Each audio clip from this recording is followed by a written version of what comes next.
ព្រេងនិទានពូថ្បល់ខ្សែទឹកភ្នំអរ៉ាល់គឺជារឿងរ៉ាវដ៏មានប្រជាប្រិយភាពមួយ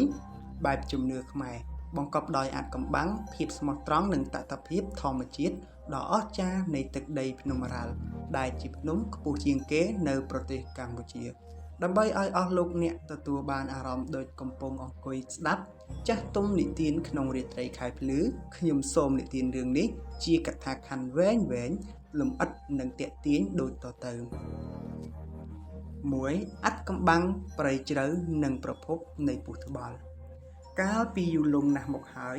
នៅចន្លោះប្រហោងនៃជួរភ្នំក្រវាញជាពិសេសនៅតំបន់ជើងភ្នំអរ៉ាល់គឺជាព្រៃព្រឹក្សាដ៏ក្រាស់ស្មឹកមិនសូវមានមនុស្សម្នាហ៊ានឈានជើងចូលទៅរុករកឡើយ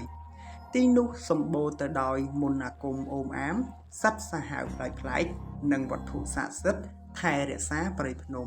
ក្នុងចំណោមសត្វដ៏មានអំណាចទាំងអស់មានសត្វពស់ដ៏ធំធាត់មួយប្រភេទដែលអ្នកស្រុកភូមិហៅថាពស់ត្បាល់ឬពស់ថ្លាន់ត្បាល់វាមានខ្លួនធំប៉ុនត្បាល់បុកស្រូវឬធំជាងនេះទៅទៀតស្រកាវាមានពណ៌ខ្មៅរលោងស្រោបដោយពន្លឺចាំងផ្លេកពេលត្រូវពន្លឺថ្ងៃហើយក្បាលរបស់វាមានសន្តានប្លែកពីពស់ធម្មតាគឺមានការប្រែប្រួលទៅតាមបារមីនៃកម្រិតតាំងសិលតាមរឿងព្រេងពស់ត្បាល់មិនមែនជាសត្វពស់ដែលស៊ីសាច់មនុស្សឬសត្វពាហនៈពាសវាពាសកាលដោយអំពើបាបនោះឡើយវាគឺជាពស់សិលដែលមានភារកិច្ចយ៉ាងសំខាន់ពីដូនតាគឺការយាមប្រភពទឹកនិងខ្សែទឹកហូរដែលធ្លាក់ពីកំពូលភ្នំអរ៉ាល់មកចិញ្ចឹមជីវិតអ្នកស្រុកនៅតំបន់ទំនាបរឿងរ៉ាវបានចាប់ផ្ដើមឡើងនៅពេលដែលមានក្រុមព្រានព្រៃនិងអ្នកដើររកវត្ថុទិព្វដូចជាក្លឹមឈើលាក់ឬមើមថ្នាំបុរាណក្រុមមនុស្សមួយក្រុមបាននាំគ្នាធ្វើដំណើរចូលទៅជ្រៅទៅរហូតដល់ចំណុចខ្សែទឹកធ្លាក់ដ៏ខ្ពស់មួយនៃភ្នំអរ៉ាល់ដែលមិនដែលមានមនុស្សណាទៅដល់ពីមុនមកនៅទីនោះទឹកមានភាពត្រជាក់ដូចទឹកកកហើយថ្លាដូចកញ្ចក់មើលឃើញដល់បាតដីពេលដែលក្រុមកំពុងតែសម្រាកដាំទឹកនិងដាំបាយស្រាប់តែមេឃដែលកំពុងតែស្រឡះបែរជាប្រែប្រួលជាងងឹតស្លុបក្រហមលាន់ឮសូរដូចរន្ទះជន់ដីភ្នំទាំងមូលហាក់ដូចជាញ័ររន្ធត់ហើយពេលនោះមេក្រុមក៏បានស្រែកថាប្រយ័ត្នមានរឿងមិនស្រួលហើយនាយក្រុមព្រានព្រៃម្នាក់ស្រែកប្រាប់គ្នារំពេចនោះស្រាប់តែមានរលកទឹកបោកបក់យ៉ាងខ្លាំងចេញពីខាងក្នុងរូងភ្នំប្រភពទឹកក្បាលដ៏ធំសម្បើមមួយបានលេចចេញមកគឺស្ដេចពស់ត្បាល់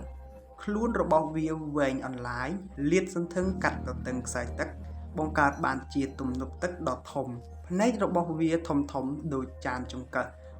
ជះពន្លឺក្រហមព្រាលគួរឲ្យខ្លាចក្រែង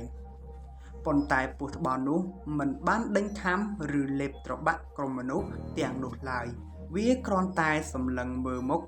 ដោយអំណាចបញ្ជាក់ពីការប្រមានកុំឲ្យមនុស្សលោកមកបំផ្លាញឬធ្វើសកម្មភាពទុច្ចរិតបំពុលប្រភពទឹកបរិសុទ្ធនេះការបើឃើញដូច្នេះក្រុមព្រានព្រៃក៏បានលុតជង្គង់ក្រាបសំពះសុំកុមារទោសនិងសន្យាថានឹងមិនធ្វើឲ្យប៉ះពាល់ដល់ធម្មជាតិនិងប្រភពទឹកឡើយចាប់តាំងពីពេលនោះមកព័ត៌មានអំពីពស់ត្បាល់ថែរក្សាខ្សែទឹកភ្នំអរ៉ាល់ក៏បានល្បីសុសសាយពេញស្រុកភូមិច្រើនឆ្នាំក្រោយមកមានឆ្នាំមួយនោះស្រុកភូមិនៅជុំវិញជើងភ្នំអរ៉ាល់បានជួបប្រទះនឹងគ្រោះរាំងស្ងួតយ៉ាងធ្ងន់ធ្ងរមិនធ្លាប់មានមេឃគ្មានភ្លៀងមួយដំណក់រាប់ខែស្រែហេស្តុងការស្វិតក្រៀមក្រំគោក្របីរកទឹកផឹកគ្មាន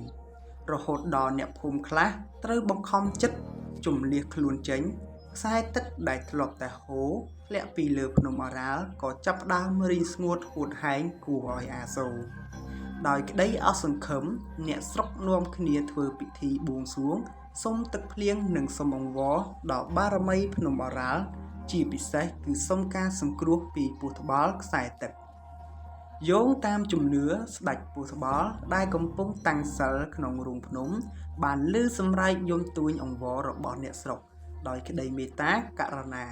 និងទប់ទល់នឹងពួកបិសាចក្រៀមក្រោះជំនឿបុរាណថាជាអ្នកធ្វើឲ្យរីងស្ងួតពស់ត្បាល់បានវាចេញពីរូងហើយដេកសន្ធឹងខ្លួនពេញបណ្ដោយខ្សែទឹកខកខាន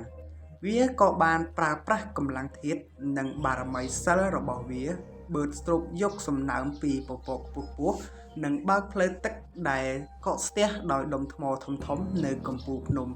ខ្លួនដ៏ធំរបស់វារកគោរហូតដីភ្នំប្រេះបង្កើតជាផ្លូវទឹកថ្មីហូរចាក់ចុះមកក្រោមយ៉ាងគំហកសូរក៏ក្រឹមនៃទឹកហូរលាន់លឺដូចត្បាល់បុកស្រូវក្នុងជង្រុកថ្មភ្នំ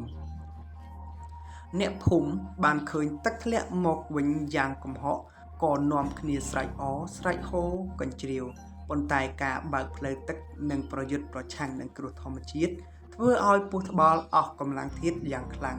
ខ្លួនរបស់វាបានប្រដែតជាបន្ទន់រមាធ្លាក់តាមខ្សែទឹកហើយបក់ខ្លួនទៅក្នុងភក់បំណែកជាដុំថ្មរាងដូចពស់ត្បាល់ធំមួយសណ្ដូកកាត់ខ្សែទឹកនោះឯងក្រោយពីគ្រោះរាំងស្ងួតត្រូវបានដោះស្រាយរួចរានរបស់ពស់ត្បាល់លែងលេចមកឲ្យមនុស្សឃើញដោយផ្ទាល់ភ្នែកងាយៗទៀតហើយប៉ុន្តែពួកគេតែងតែឃើញស្នាមវាលធំឬពេលខ្លះលើសូរលាន់គូក្រឹមចេញពីប្រភពទឹកភ្នំអរ៉ាល់នៅពេលយប់ថ្ងៃសិលអ្នកស្រុកតំបន់ភ្នំអរ៉ាល់នៅតែរក្សាជំនឿនេះយ៉ាងមុតមាំថាពស់ត្បាល់ជាអ្នកថែរក្សាផ្លូវទឹកពស់ត្បាល់គឺជាតំណាងឲ្យភាពត្រជាក់ត្រជុំនិងជាអ្នកយាមការមិនឲ្យមានអ្នកណាមកបំផ្លាញប្រភពទឹកឬក្បាលហុងឡើយការហាមប្រាមនៃរឿងនិទានអ្នកដែលនៅលេងឬទៅរកស៊ីនៅភ្នំអរ៉ាល់មិនត្រូវនិយាយពាក្យគគ្រោះបោះបោកមិនត្រូវយករបស់ពាសវាពាសការបោះចូលក្នុងទឹកនិងមិនត្រូវប្រមាថដល់សត្វពស់ឡើយបើមិនខុសច្បាប់ព្រៃនឹងត្រូវពស់ត្បាល់ឬបារមីភ្នំដាក់ទណ្ឌកម្មជាមិនខានសញ្ញានៃទឹកជំនន់ឬភ្លៀងពេលខ្លះបើឮសូរក៏ក្រឹមប្លែកពីភ្នំគេជឿថាពស់ត្បាល់កំពុងកម្រើកខ្លួនដើម្បីប្រាប់ថាភ្លៀងធំជិតធ្លាក់មកហើយឲ្យអ្នកភូមិប្រយ័ត្នទឹកជំនន់រឿងរ៉ាវពស់ត្បាល់ខ្សែទឹកភ្នំអរ៉ាល់នេះមិនត្រឹមតែជាការកម្សាន្តបែបព្រេងនាយនោះប៉ុណ្ណោះទេប៉ុន្តែវាគឺជាមេរៀននិងជាវិធីសាស្ត្រមួយដែលដូនតាខ្មែរយើងប្រើប្រាស់ដើម្បីអប់រំមនុស្សជំនាន់ក្រោយឲ្យចេះស្រឡាញ់ការពារព្រៃឈើនិងប្រភពទឹកធម្មជាតិតាមរយៈការបង្កើតជាតួអង្គពស់ស័ក្តិសិទ្ធិដែលមានខ្លួនប៉ុនត្បាល់ធ្វើឲ្យមនុស្សមានចិត្តកោតខ្លាចមិនហ៊ានកាប់បំផ្លាញព្រៃឈើសេរីធ្វើឲ្យធម្មជាតិនៅភ្នំអរ៉ាល់នៅតែរក្សាបាននូវភាពបៃតងនិងផ្ដល់ទឹកដង្ហើមជីវិតដល់មនុស្សលោកមកទល់សពថ្ងៃនេះចឹងរឿងរ៉ាវនេះគឺចប់តែប៉ុណ្ណេះតើអ្នកទាំងអស់គ្នាបន្ទាប់ពីស្ដាប់ហើយតើមានអារម្មណ៍យ៉ាងណាដែរនិងយល់យ៉ាងម៉េចដែរចំពោះសាច់រឿងនិទាននេះសូមបញ្ចេញមតិនៅខាងក្រោមវីដេអូនេះចប់តែប៉ុណ្ណេះសូមអរគុណសូមជម្រាបលាបើមានពេលខ្ញុំនឹងនិយាយរឿងរ៉ាវផ្សេងពណ៌នាដើម្បីឲ្យអ្នកទាំងអស់គ្នាស្ដាប់យ៉ាងជក់ចិត្តដិតអារម្មណ៍ទុកជាការកម្សាន្តក្នុងពេលរាត្រីសូមអរគុណរាល់ការទស្សនាវីដេអូនេះ